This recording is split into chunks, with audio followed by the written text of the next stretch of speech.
Bonjour à tous et bienvenue dans cette nouvelle édition du Grand JT des Territoires. Voici tout de suite les titres de ce journal. L'insécurité frappe l'éducation, un fléau pour nos enseignants. Plus de 200 000 professeurs agressés l'an dernier. En Moselle, les enseignants se rassemblent aux côtés de parents d'élèves. Ils protestent contre des conditions de travail alarmantes. Vous le verrez, nous y reviendrons dans un reportage exclusif avec notre partenaire Moselle TV. Dans ce journal également, la tension monte dans les cliniques privées. Une grève générale est prévue le 3 juin prochain. Une grande manifestation contre des augmentations jugées trop faibles. Au Mans, plusieurs cliniques se joignent au mouvement national. Nous irons sur place avec notre partenaire LMTV Sarthe. L'excitation monte pour les Jeux Olympiques. Versailles s'y prépare et dévoile son nouveau site. La ville accueillera plusieurs épreuves olympiques et paralympiques cet été. La ministre des Sports était sur place. Nous y reviendrons avec notre partenaire TV78 dans un reportage. Et puis au plus près du dérèglement climatique, une expédition très spéciale à bord d'un voilier. Plusieurs membres de l'équipage étudieront les grandes transformations en Arctique. Nous y reviendrons en fin de journal avec les partenaires TBO et TB Sud, les chaînes du groupe Le Télégramme. Je vous l'annonçais, c'est une crise dans l'éducation. Une vague d'insécurité frappe nos enseignants. L'an dernier, plus de 200 000 professeurs ont été agressés. En Moselle, vous allez le voir, des enseignants se mobilisent pour alerter sur leurs conditions de travail. Le mouvement est soutenu par un collectif de parents d'élèves. Un reportage signé Jean Milon pour notre partenaire Moselle TV. Des bus vides, un grillage fermé. Avec la pluie, l'ambiance était morose devant le collège Jean Burger. Il faut dire que la situation l'est tout autant. Séverine enseigne depuis 27 ans ici. Elle peint un triste tableau. J'ai jamais vu ça ici, jamais. Et j'en suis à me demander si je finirai dans l'enseignement en fait. J'ai encore 13 ans à faire, je ne sais pas si j'arriverai à les faire. Ce qui est inquiétant, c'est qu'il y a des collègues comme moi qui sont là depuis longtemps, mais des collègues arrivés en septembre qui font le même constat et qui n'en peuvent plus maintenant, qui disent « j'en peux plus, j'ai pas envie de venir travailler ». Mais alors, que se passe-t-il pour que professeurs et parents d'élèves tirent ainsi la sonnette d'alarme? Il y a un grand manque de sécurité en fait au sein de l'établissement, de la violence envers les professeurs, que ce soit verbale ou physique, qui n'est pas forcément sanctionnée en temps et en heure et à la hauteur en fait des actes. Il y a des élèves qui font des saluts nazis en classe, qui dessinent la moustache d'Hitler sur le carnet de correspondance sur lequel il y a Jean Burger qui est un résistant. On a des élèves qui font des bras d'honneur en classe. Alors, ils ne sont pas punis, tout simplement. Que ce soit pour la classe, pour le professeur ou pour l'élève, il faut qu'il y ait une sanction rapide pour que ce soit compris. Suite à 2 rencontres avec l'inspection académique en avril, 3 mesures ont été annoncées. D'abord, la pérennisation d'assistants d'éducation supplémentaires. Ensuite, la construction de projets de vie scolaire qui favorisent l'engagement des élèves. Et enfin, le déploiement d'une équipe de direction plus étoffée à la rentrée. Cependant, pas de quoi satisfaire les grévistes. Les collègues n'excluent pas de refaire grève et puis ils vont réfléchir après avec les parents à avoir d'autres journées collège mort. Enfin, la mobilisation continue. D'autres établissements rencontrant également ce type de problématique pourraient rejoindre le mouvement dans les prochains jours. À l'échelle nationale, un appel à manifestation a été lancé pour le samedi 25 mai. La crise s'aggrave avec de nouvelles fermetures de classes. Plusieurs d'entre elles sont liées aux suppressions de postes chez les enseignants. Et le phénomène ne touche pas seulement la métropole. En Martinique, des représentants d'établissements se sont rassemblés devant un rectorat pour dire non à ces suppressions.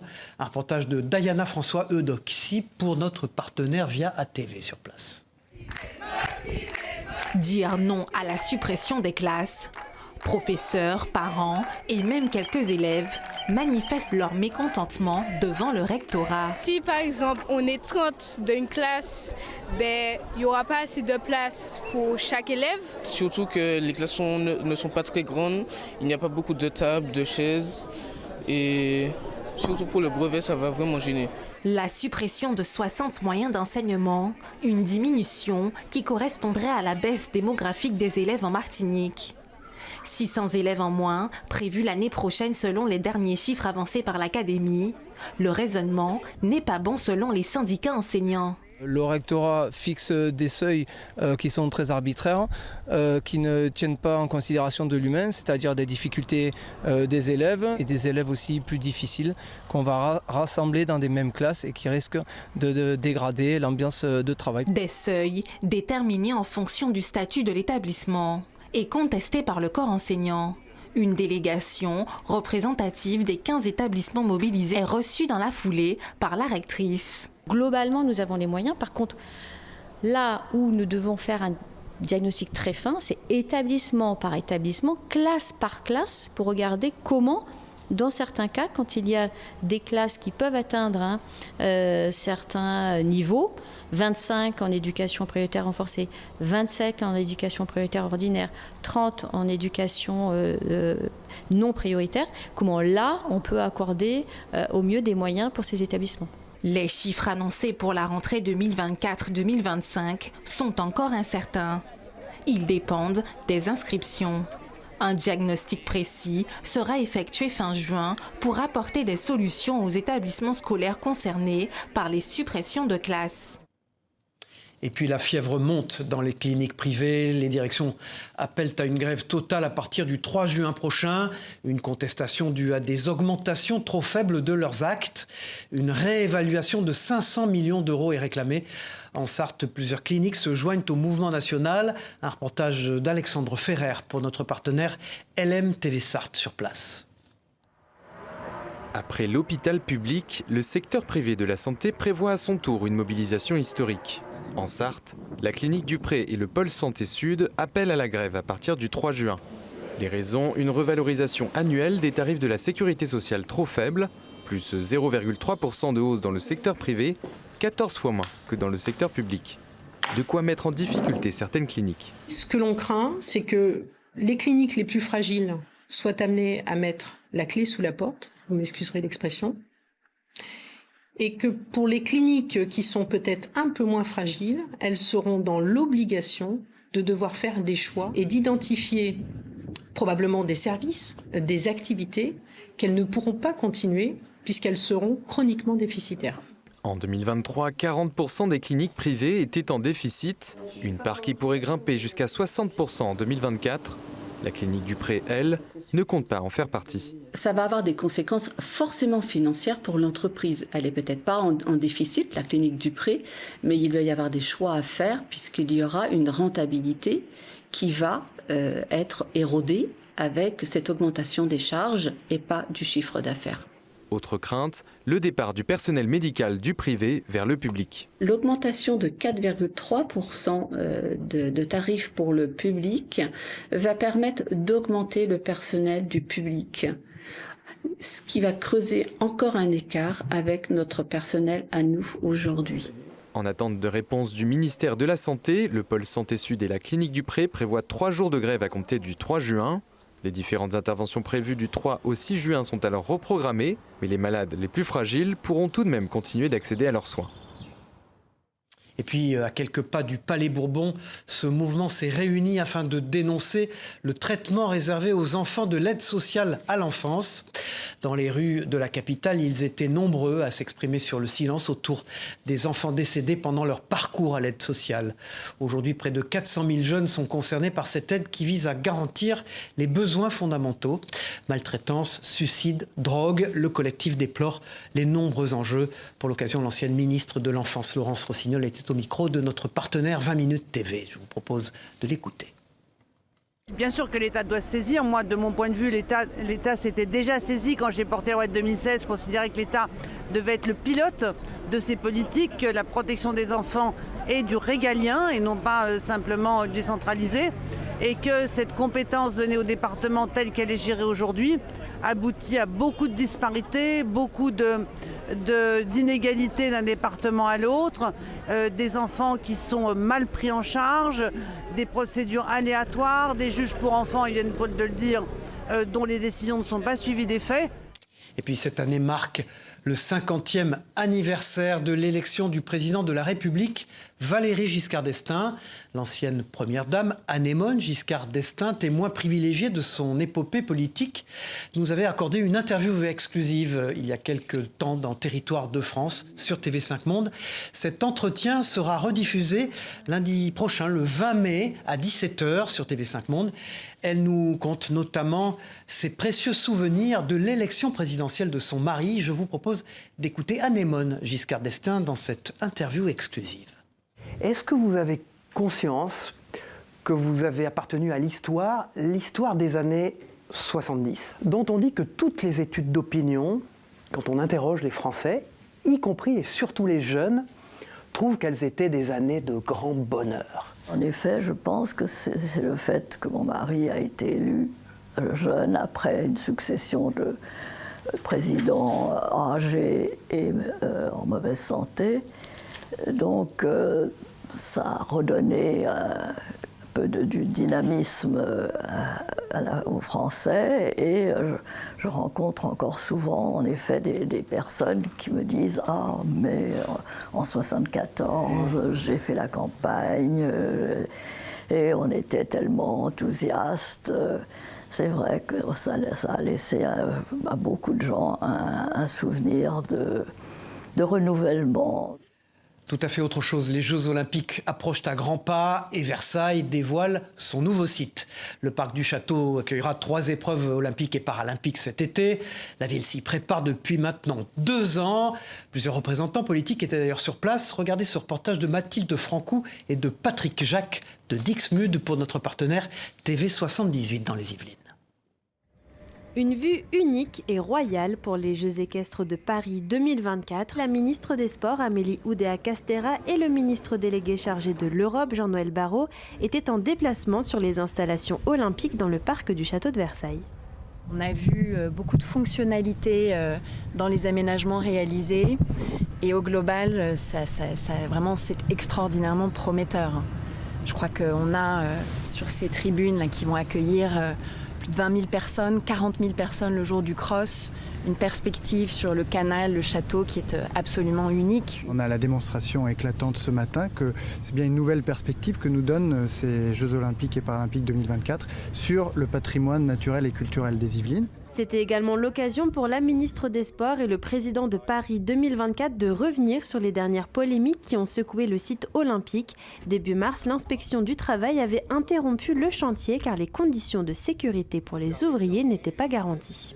Vous savez qu'il y a beaucoup de travail, beaucoup d'expertise derrière le montage de toutes ces tribunes, un contrôle aussi vigilant de l'inspection du travail, un contrôle qui a été très poussé dans les derniers temps. Donc au contraire, beaucoup de rassurance sur la qualité de ce chantier et la sécurité pour les spectateurs. Ces tribunes en forme de U vont accueillir plus de 16 000 personnes. Top départ le 27 juillet, ce sont plus de 250 chevaux qui fouleront cette carrière olympique. C'est l'un de nos anciens champions olympiques qui fut aussi ministre de la Jeunesse et des Sports. L'ancien médaillé d'or Guy Dru était de passage dans les Vosges. Il est venu évoquer le prochain grand rendez-vous des JO de Paris et revenir sur sa carrière à lui de très haut niveau. Aujourd'hui, il est membre du Comité olympique international. Un reportage de notre partenaire Vosges TV sur place. Bonjour. C'est un ancien champion olympique qui était de passage dans les Vosges à 76 jours précisément du coup d'envoi de ceux de Paris. 76, un nombre clé puisque c'est également en 1976 au JO de Montréal que l'ancien hurdler a décroché une médaille d'or. 4 ans auparavant, Guy Dru, puisqu'il s'agit bien de lui, fut également médaillé d'argent sur 110 mètres haies au JO de Munich, juste après avoir effectué comme nombre de champions un stage de préparation dans les installations vitelloises. Les Vosges, il connaît d'autant mieux qu'il fut en tant que ministre de la Jeunesse et des Sports, ici même au stade de la Colombière. C'était en 1995. Souvenir. On a atterri sur le terrain. J'étais quand même un proche de Philippe Seguin que j'aimais beaucoup, qui m'a servi d'exemple aussi quand j'étais ministre dans ma réforme des rythmes scolaires, d'aménagement de rythmes scolaires, essayant de mettre davantage de sport à l'école, etc., etc.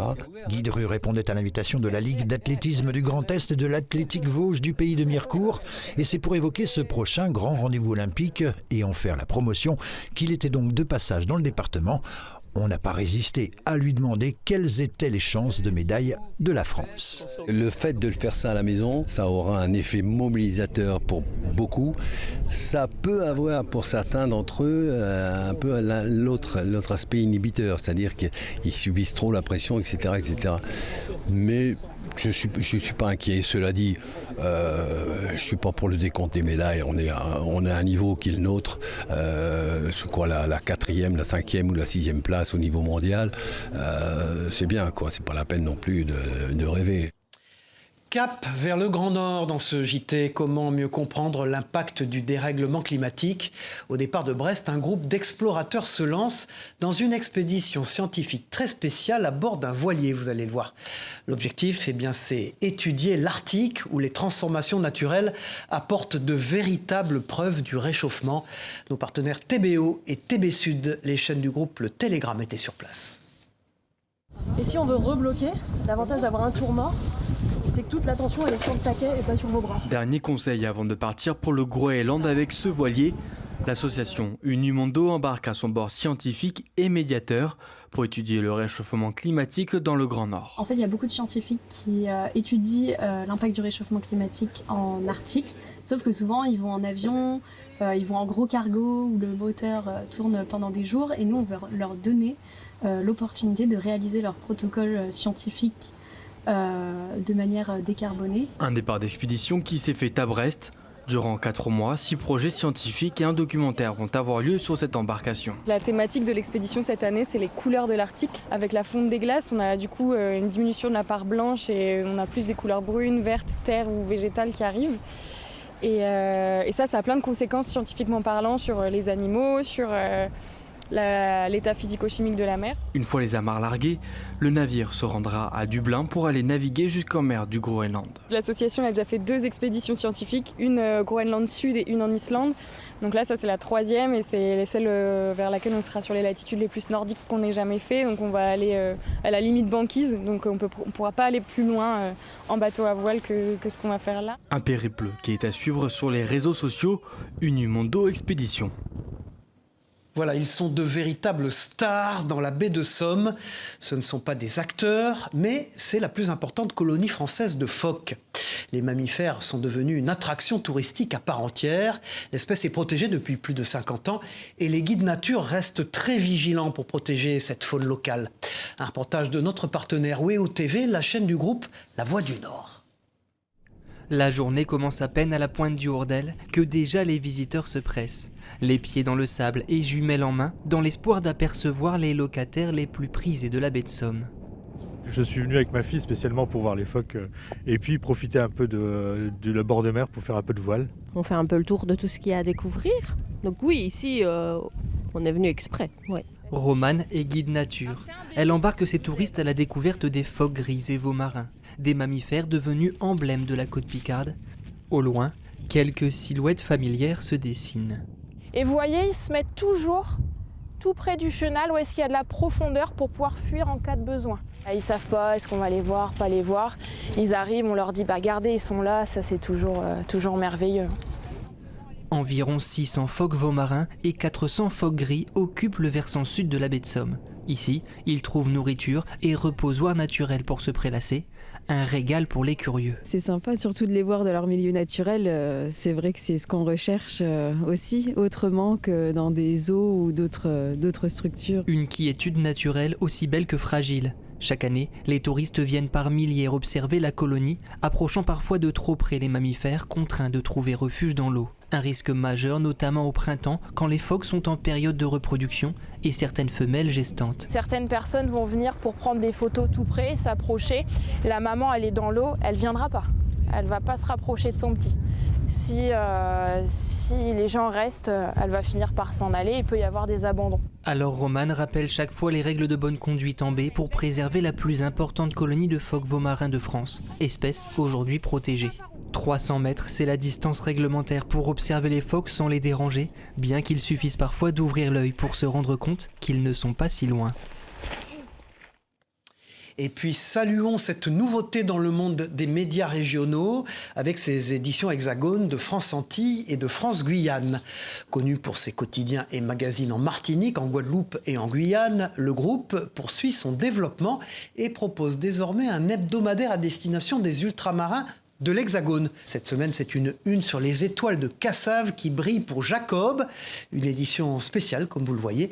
Et puis, pour l'occasion, le directeur des rédactions de France Antilles, Cyril Boutier, s'exprimait sur ce nouvel hebdomadaire. Je vous propose de l'écouter. Le maître mot de la ligne éditoriale de nos titres, France Antilles et France Guyane, c'est la proximité. Eh bien aujourd'hui, c'est cette proximité, cette information de proximité que nous souhaitons apporter à nos lecteurs dans l'Hexagone, afin que les Guadeloupéens, les Martiniquais, les Guyanais puissent retrouver des sujets qui les concernent, que ce soit de la vie associative, de la vie culturelle, de la vie politique, bref, de la vie de tous les jours. Cet hebdo existe également en version numérique que vous pourrez retrouver sur nos sites, sur nos applications, afin de découvrir les reportages et les différents sujets qui vous ont été réservés par notre équipe de rédaction à Paris et également en Martinique, en Guadeloupe, en Guyane. À l'approche de l'été, les plages se remplissent. Alors pour protéger les baigneurs, les stations balnéaires ouvrent des postes de secours un peu partout. En Gironde, plusieurs stations accueillent le retour des sauveteurs en mer. Un hélicoptère de la sécurité civile assure même des missions de surveillance sur le littoral. Regardez ce reportage de TV7, la chaîne du groupe Sud-Ouest en Nouvelle-Aquitaine. Comme beaucoup de monde ce samedi, ces deux amis sont venus de Bordeaux pour profiter du beau temps à la plage centrale de Lacanau. En ce moment, on a une remontée de chaleur énorme et du coup, on est venu profiter à la plage pour profiter des beaux jours qui arrivent. Et puis voilà quoi, 30 degrés, il faut en profiter. Hein. Si les conditions météo sont assez calmes, les sauveteurs ont tout de même du travail. Les accidents liés au surf sont très fréquents.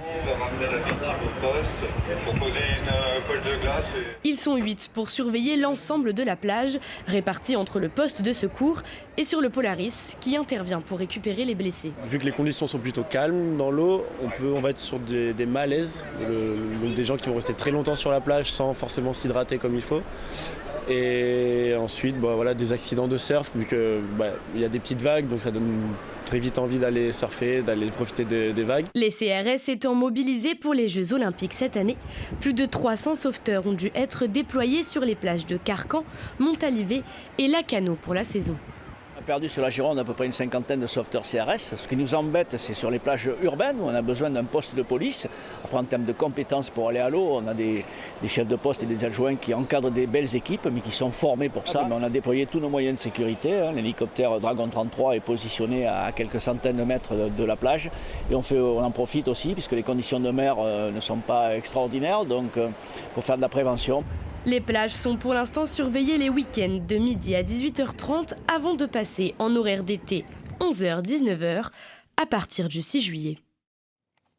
Et puis de la ville aux campagnes, la culture hip-hop s'installe dans nos territoires. Près de Grenoble, cette association dynamise les villages de la région avec cette culture et musique urbaine. De quoi ravir les plus jeunes, toujours pressés d'assister aux nouveaux événements. C'est aussi un moyen pour eux de faire un peu de sport à côté des révisions scolaires. Un reportage de notre partenaire Télé Grenoble. Certains l'aiment bien groovy, d'autres carrément acrobatique. Plutôt spectateur, plutôt acteur, découvert sur le tard ou très tôt, garçons, filles, jeunes, moins jeunes, le hip-hop c'est un langage universel qui fait s'entendre et se comprendre les individus sans distinction. Il y a beaucoup de gens qui se connaissent, mais il y en a qui ne se connaissent pas et pourtant on danse ensemble parce que c'est la culture du break et elle nous rassemble et je trouve ça vraiment joli. C'est l'essence même du hip-hop qui ne connaît ni frontières ni barrières, pas même entre la ville et la campagne. Urbaine par nature, la culture gagne la verdure dans les gènes de Nextape. L'association de Pontcharra qui enseigne toute l'année dans les villages dresse ce jour-là à Crolles un chapiteau à ciel ouvert pour semer en douceur les graines de ces disciplines en pleine croissance.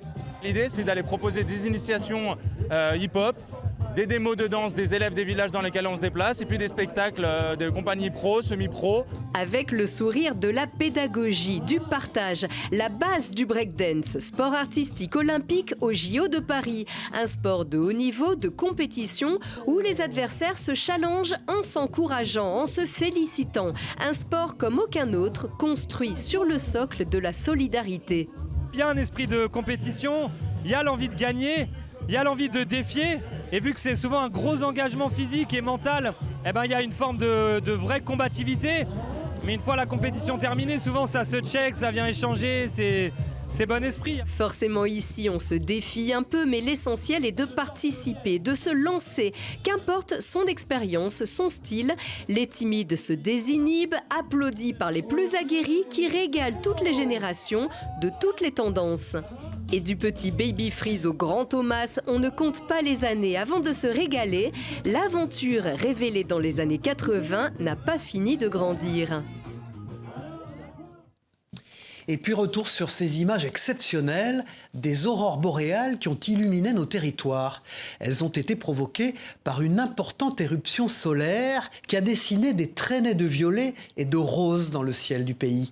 D'après les spécialistes, cet événement est comme un alignement des planètes habituellement réservé aux hautes latitudes. Elles ont d'ailleurs coloré l'horizon un peu partout en France. Les paysages sont extraordinaires et de nombreux photographes en ont profité pour immortaliser ces moments uniques.